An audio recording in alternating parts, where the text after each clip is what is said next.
we will now proceed to the second part of the case, which is United States of America versus Ernest Fink.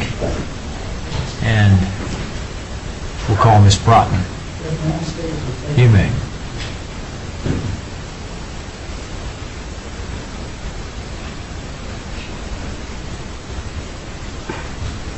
Good afternoon, Your Honors. May it please the Court, my name is Ellen Brotman, and I have the privilege today of representing Ernest Fink.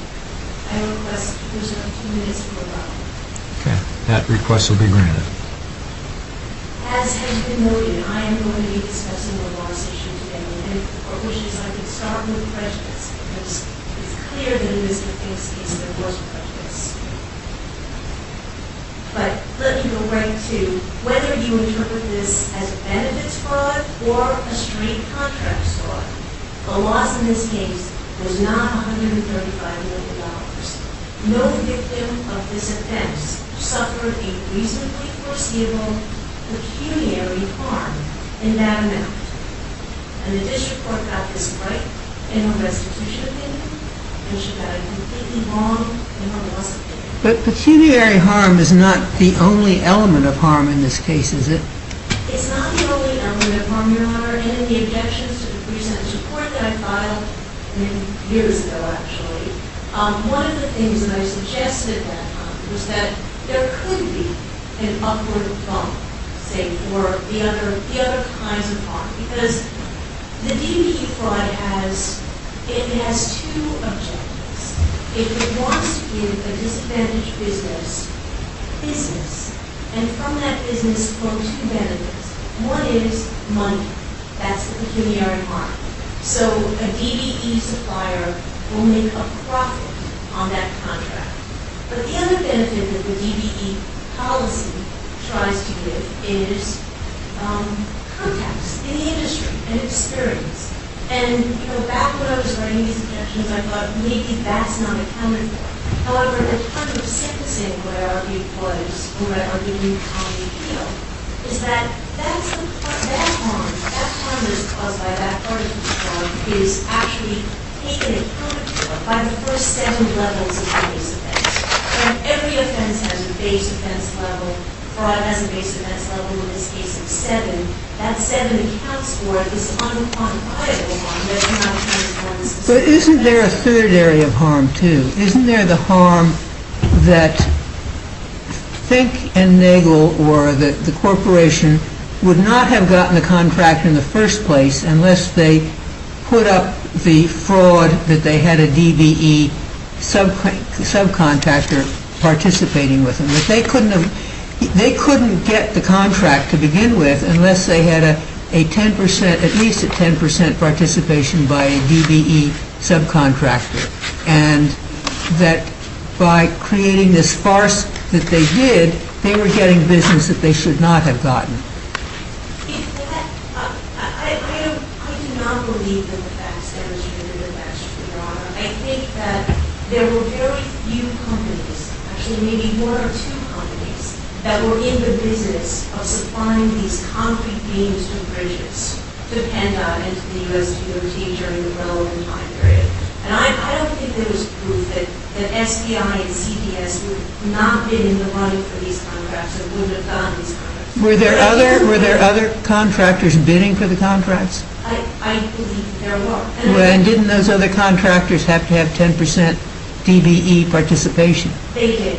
And weren't they put at a disadvantage, not DBE contractors, but regular contractors, put at a disadvantage by the fact that Fink and Nagel didn't really have 10% participation. They were just misrepresenting their situation. Well, and then, so assume that that's correct, Judge. And then what you're saying is there are actually 3 different potential victims to this fraud. One is the government. And the district court said the government can suffer pecuniary harm from this fraud because it might pay a premium to have a DBE do this work. So you have the government victim who pays the premium. You have the hypothetical legitimate DBE who doesn't get this work and loses the profit. And then maybe you also have another company that would have gotten this contract that also would have lost that profit. Now, that might be right. That that might be the right analysis. It wasn't the analysis the government put forward. And even if it is, even if there are, not one or two, but three victims, it's still a net loss analysis. The loss still is not $135 million. It's still the profit that those companies are losing. Well, first of all, let's go back to your argument as to, let's look at the application notes from the guidelines, because I think in this case they're crucial. You argue that the general rule should apply, correct? And the government's arguing that the special rule that applies to government benefits under 3F Roman numeral, 3F small I, small two I's, II. They're arguing that applies. Okay. Does it really make any difference which of those two applies? It really doesn't, Judge. And it doesn't make a difference because even if it's a benefit fraud or if it's a contract fraud, it's still going to be a net analysis. If you follow Brothers and Leahy and Maxwell and say this is benefits fraud, then you have to follow what? You have to follow what the district court did in White and say the benefit that is being diverted here, this benefit is not a grant, it's not food stamps, it's not workers' comp like you had in 2000. It's a commercial opportunity. That is the benefit that the government is giving. And that benefit has a pecuniary value of profit. And the reason we know that's right, the reason we know it has to be profit, is because when you use the full contract amount and apply this application note and say the benefits diverted is $135 million, every time you do it, you have to have a downward departure.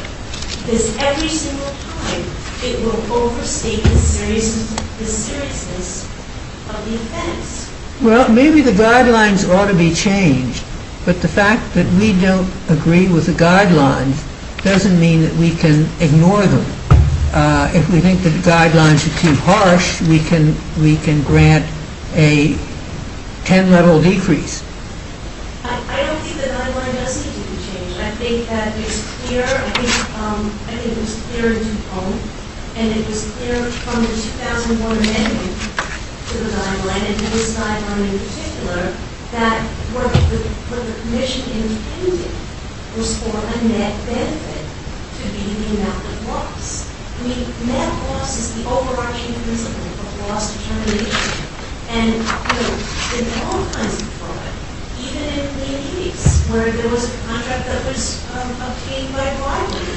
But isn't that the credit? Are you saying that 2B1.1 has to work here as a credit? Because it seems clear to me that 3F2 is all about face value.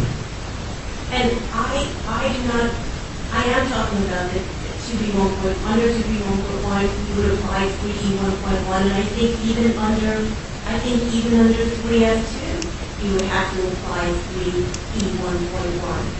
And the reason that I say that is because 3E1.1 applies to all the other provisions in the guidelines, to all the other special rules, except 3F5, which carves out crediting provisions. And it doesn't include DPE fraud in there. So I think it's clear that any other kind of fraud, the crediting provisions apply. So even if you say it's the full value of the contracts. Mr. Brantler can speak for the government, but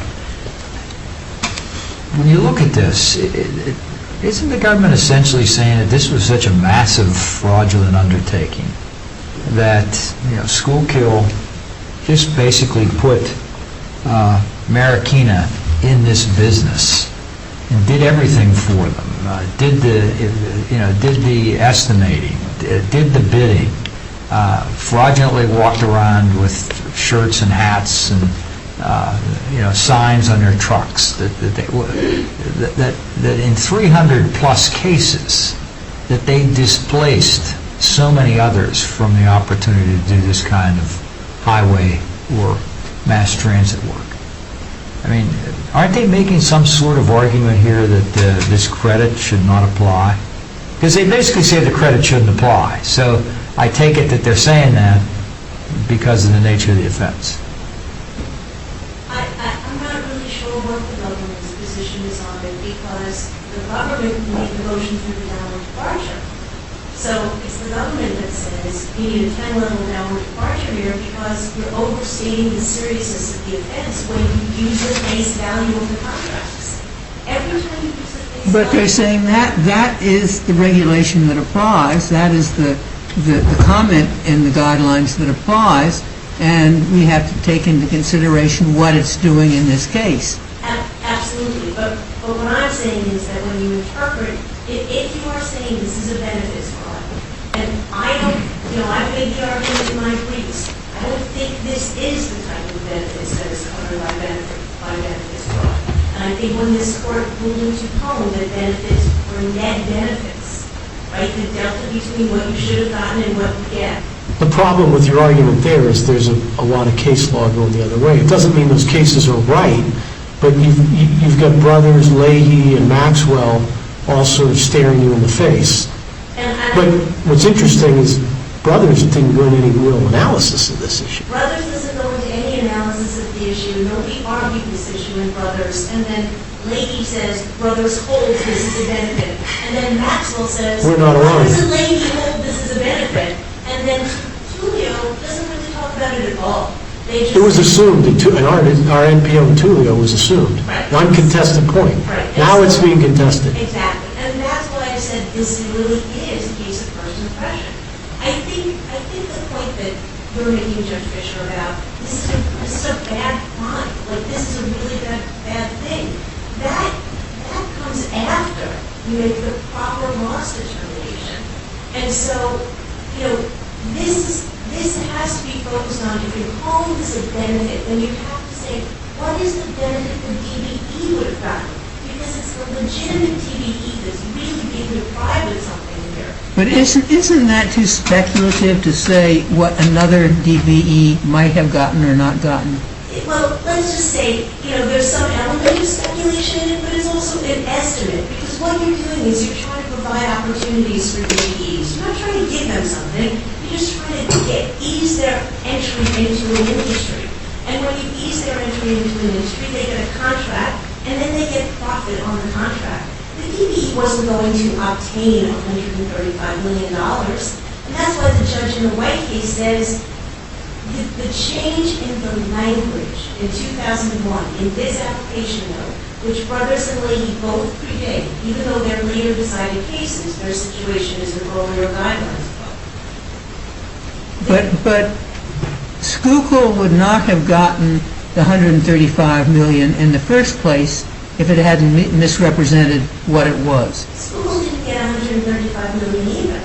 I mean, what Schuylkill got was $135 million worth of contracts. I mean, the other important principle that we know is the thief who steals $1 million deserves a harsher sentence than the person who fraudulently gets a contract for $1 million and then performs it. And that's the important piece here. That's why this overstates the seriousness of the offense. I mean, my conclusion in my brief was all roads lead to Schuylkill got $135 million less the modest fixed fee for each contract. But also less the amount it costs to create those bridges. I mean, they're not making $135 million in bridges, and, DOT isn't giving back any bridges either.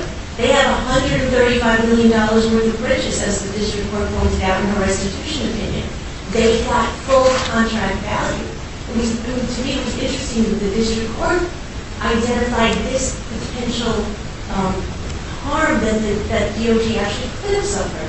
That maybe they didn't give the contract to the lowest bidder. They gave the contract to a higher bidder. Okay, let me just summarize what I think you are. If the special rule, if 3F II applies, you want us to apply the credit against the loss. I want you to apply the credit against the loss. Really what I want you to do, either or both, actually. I want you to interpret that net benefit as being the profit that the beneficiary would have gotten. That's what you pecuniary harm that's suffered under... Well, if we go under F, we don't get to pecuniary harm. If you go under F, well, I think that if the benefit is, I mean, when The you're government measuring a benefit. when you're measuring a benefit, you have to measure the net benefit. I think that's, Yeah, but that's where the credit comes in. yes, that's where the credit. You may not be able to get this all the way you want it. I mean, the argument that you're trying to make is a dual argument. I don't see that you go back to the language of the general rule on pecuniary harm if you're talking about the government benefit. I actually think these are two very similar numbers, and I actually think of them as the same number, because I think that benefit, That may be so, but we're dealing with that. We're dealing with the application notes. Right, and my interpretation of the application note follows the court in white, which is that the benefit is profit. That's what that individual would, the profit on the election contracts. Okay, is what all right. We'll have you back in rebuttal. Thank you. Okay, Mr. Brandler? May it please the court, my name is Bruce Brandler, I'm an assistant U.S. attorney, and I represent the United States in this matter. I think in order to calculate the loss in this case, the court should start by looking at what Mr. Fink pled guilty to and what he didn't plead guilty to. He pled guilty to a conspiracy to defraud the United States Department of Transportation in its implementation of the Disadvantaged Business Enterprise Program. He didn't plead guilty to producing defective bridges. That was never the theory of the government's case. He wasn't charged with that, and he didn't plead guilty to that.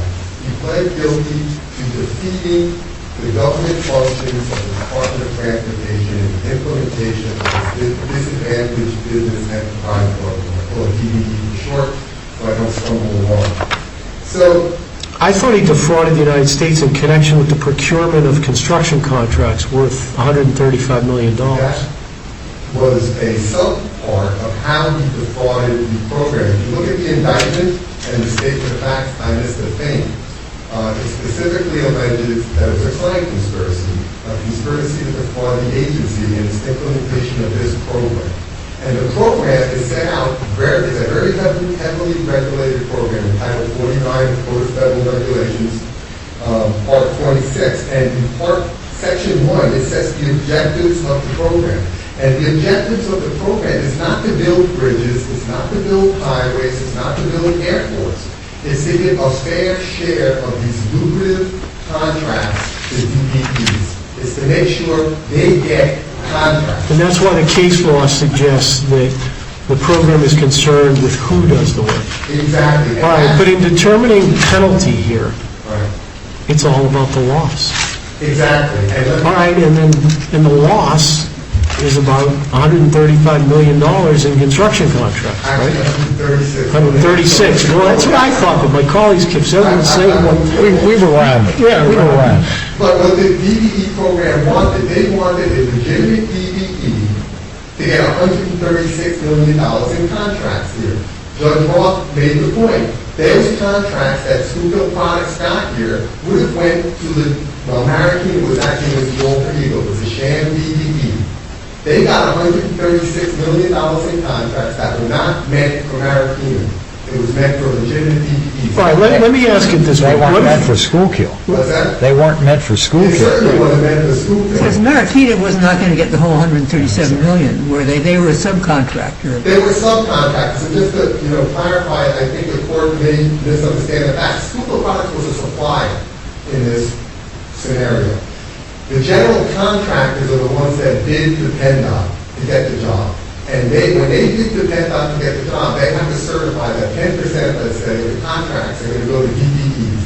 So if it's a $100 million contract, $10 million has to go there. What Schuylkill Products did is they would get on the computer using Maritina's email address, pretend to be Maritina, and say, yes, we're going to get $10 million of these contracts. They totally defeated the entire regulatory scheme by pretending to be Maritina. They're saying their work is out to the scene, wearing All right, T-shirts. we know all that, and that's why Fink pleaded guilty, right? Exactly. But let's focus on the loss, which drives the sentence, right? right? And my question to you, Mr. Brandler, is suppose a contractor fraudulently obtains federal contracts worth $136 million and does no work.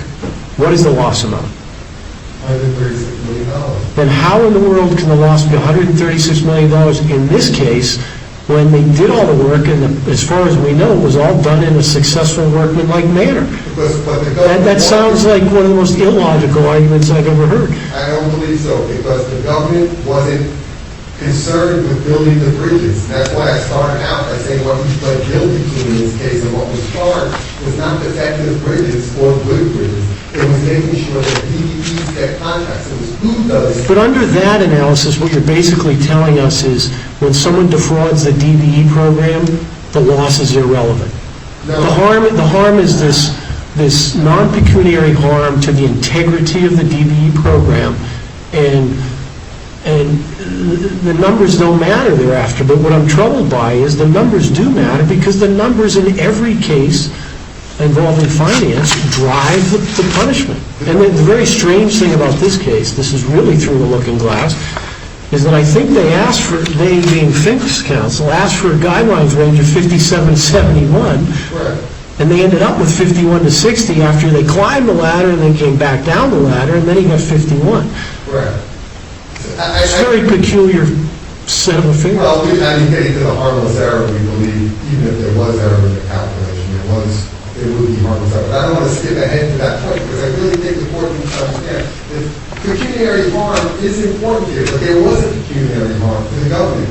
We wanted $136 million in contracts to go to DVPs, and that didn't happen.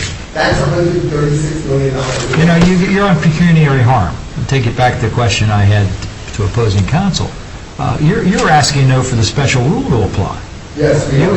Now, pecuniary harm doesn't appear in there, in the special rule. That's It correct. appears in the general rule. Now, you want the special rule to apply, and you argue this is a government benefit to get that rule to apply.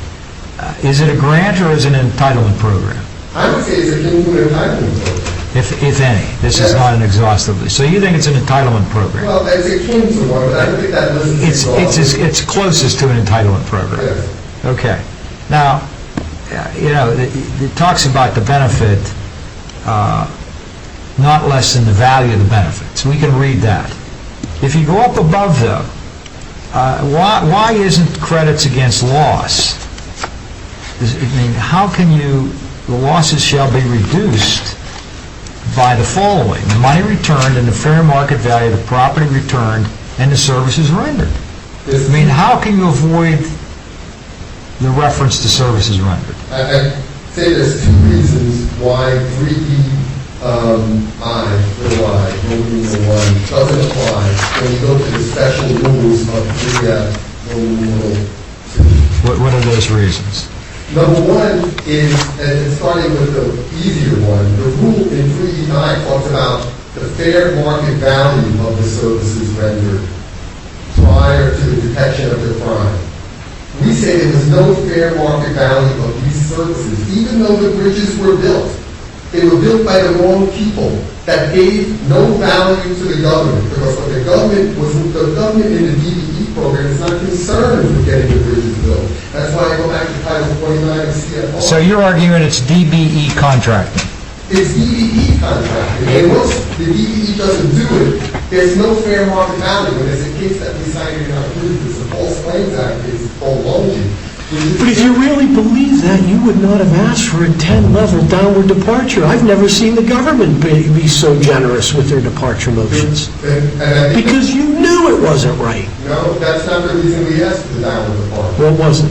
It's the point that Ms. Brockman made, and I think she made it correctly. There's a difference between, and it's the Schneider case out of the Seventh Circuit, there's a difference between a defendant who steals $135 million and just takes the money and goes on a trip somewhere and spends it, and a person who...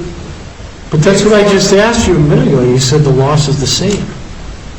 The loss is the same. But that's why they said, Bradley, both states the serious of the offense. It's the difference between a theft offense and a fraud offense, which really is what happened in 2001, why they separated out the guidelines. A guy who steals $135 million should get the 26 level bump.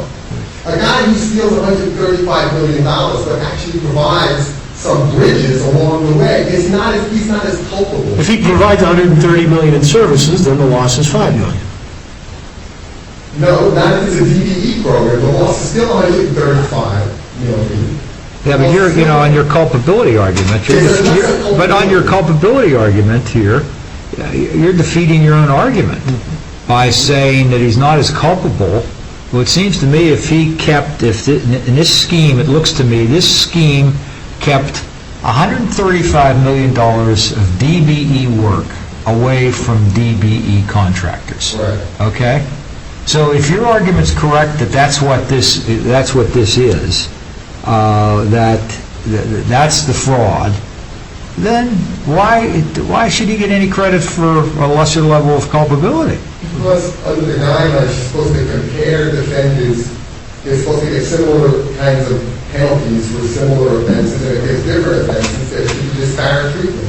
In the government's view, and I think it's really made clear in the Schneider case in the Seventh Circuit, there's a different level of culpability from someone who never intends to fulfill the contract, that steals the money, or someone who takes the money under false pretenses, but fulfills the contract. The premise of your argument, though, is that all DBE violators should be hit with the full value. Yes, and I think all the cases so far have said that. Every single case has said that. But you're willing to say that if they did the work, they're less culpable.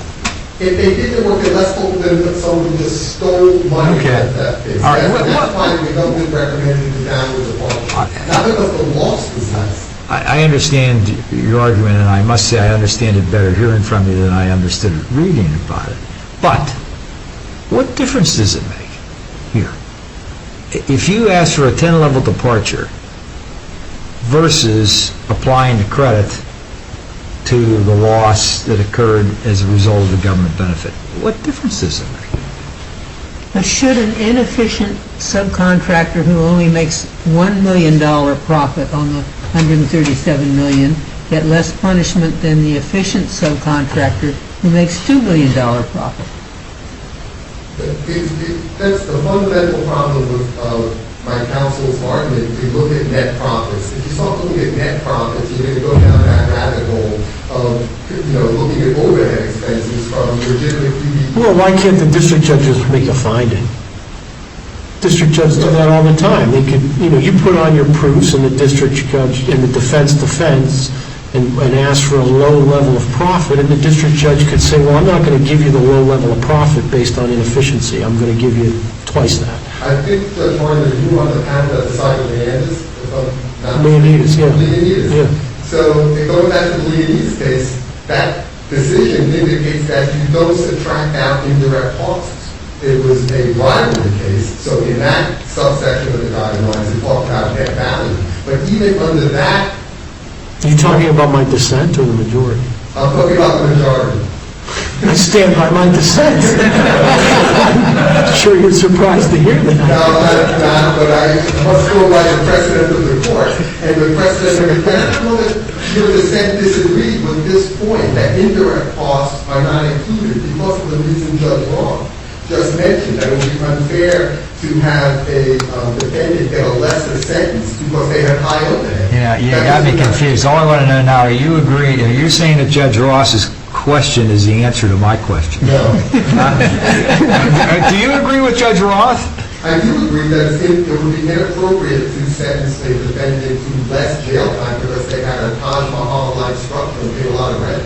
I think that would be totally inappropriate. I don't think you go there because that's what, if you look at the 2000... Are you saying that applying the credit could result in that?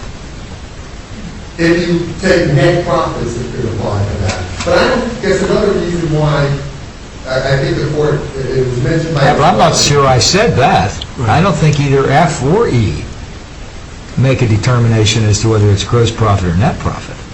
No, that is a separate issue. 3EI doesn't apply under the special rules. We say it doesn't apply. It's never been mentioned in any DBE court case. And we don't think that's just a good... And that's why it doesn't apply. And that's why it doesn't apply, because it's never been mentioned. No, it doesn't apply because it says in that rule, in 3F2 that you look at the value of the benefits that were obtained by the defendant. So you have to define what value is. The judge in the White case, I think, I respectfully looked at the wrong term. He was defining the word benefits. Everyone knows that Mariquita Schuylkill got a benefit here. What was the value of those benefits? Was it just the profits, or was it the face value of the contracts? That's the question in 3F. 3E1, the credit provision, doesn't apply to that special rule. And even if it did apply, what we say is there was no value to the government because it wasn't performed by a DPE. Now, application note 3F5, which was mentioned by counsel in her reply brief, is another avenue this court can look to affirm the district court's opinion here on loss. Because that section talks about unlawful misrepresentation schemes. And it's basically people posing as licensed professionals, or if a contractor provides a good in a heavily regulated industry and they don't get the approval, but they actually provide the good, which is a very similar scenario to what we have here. This is a very heavily regulated industry. The DBE process, the way it works is, as the court mentioned, the general contractor will not get the contract unless he certifies that 10% of the contracts are going to go to DBEs. The DBE then has to certify that they're actually going to get the contract. They send inspectors out to the field to make sure that the DBE is actually on site doing the work. The DBE has to send in certified payroll reports to make sure, to prove that they actually did the work. What that note says in 3F5 is that if the approval is obtained by fraud, no credit is provided for the value of the services rendered. It's right there in black and white. So if 3F2 doesn't apply, which we say it does, the alternative, which makes clear that you shouldn't give a credit, is in this subsection of the guidelines, 3F5, subparagraph 3, which says if it was obtained by fraud in this regulatory area, that no credit is given. Now, see, I'm out of time. I want to just mention, well, I'm out of time. Now, what did you want to mention? The court was asking about the NATO harmless error and Fink's harmless error. In the district court's opinion denying bail pending appeal, Mr. Kent quoted a portion of the opinion, but did not quote the portion where Judge Randolph said that the defendant suffered no prejudice from the loss enhancement imposed pursuant to the loss calculation. She says that in black and white. And she says that because she said, even if the loss calculation was in error, my departure put you where exactly you would have been. So the fact that the judge in this case, you never get that in any case where you're trying to speculate, well, would this have been the same sentence? Here you have definitive opinion of the judge that she would have given the same sentence. I want to take you back to 3F5. Yes. But aren't you talking in 3F5 about a loss under 3F5? Yes. Okay, but that's not 3F2. Correct. So how can you say that 3E doesn't apply to 3F2 when it clearly said it doesn't apply to 3F5? That was Ms. Bronfman's point in her brief. We say it doesn't apply because the value, the way 3F2 Right. is stated, That's my question. doesn't talk about credits. That's my question. If you reject it, she says 3F2 doesn't apply. It's not a government benefits case for some reason. If it's not a government benefits She sort of came around at a day that maybe it was. Well, I think she'll take anything that gets her to Rome. But what I'm saying is that if 3F2 doesn't apply, this one is very close to the scenario here. And it's specifically the other point the commission made clear in its training materials. To speculate here, Well, you don't want to finish on that. We don't want to go there. I'm done. Thank you very much. Yeah, all right, thank you. Thank you very much. We'll have Ms. Brotman back for a brief rebuttal.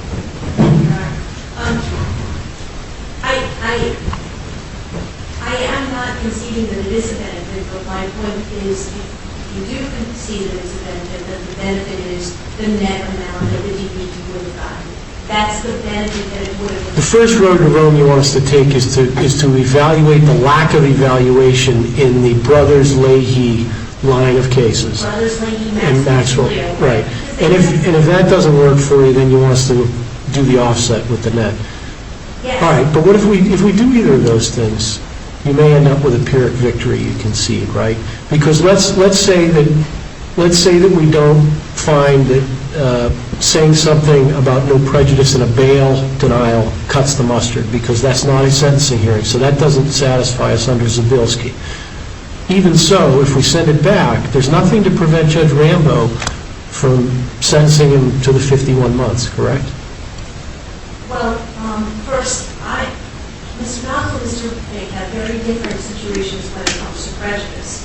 For Mr. Fink, in Mr. Fink's sentencing, the sentence that I proposed was for 2 years, and I, had many reasons for saying that, and the judge rejected them, and in her statement of reasons, she said 2 things. She mentioned the number. She mentions the number. Right, all right. She also mentions the loss, the incorrect guidelines calculation, 151 to 188 months, and, notes the difference between that and... All right, so that just gets you over the Zabilski harmless error problem, but she could very well, if we write an opinion that either goes either of the 2 ways you're offering us, she could recalculate the loss. It could be something quite a bit less than $136 million, and you could easily end up with a 51-month sentence, right? I could,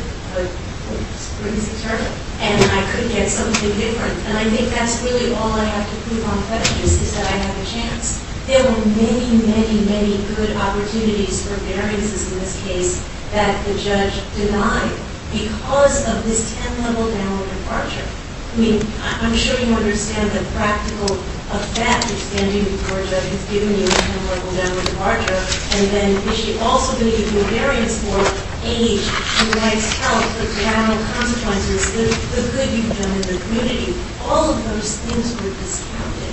And also, there's error. I mean, there may be different factors now that the court gets to consider. So, yes, I think there's a chance that I may have a Pyrrhic victory, but I'm a defense attorney, so I'm happy with Pyrrhic victory sometimes. And so... Okay, you also have the red light. Thank you. Thank you. Okay. All right, well, we thank all counsel for a case that was well argued, and we'll take both cases under advisement.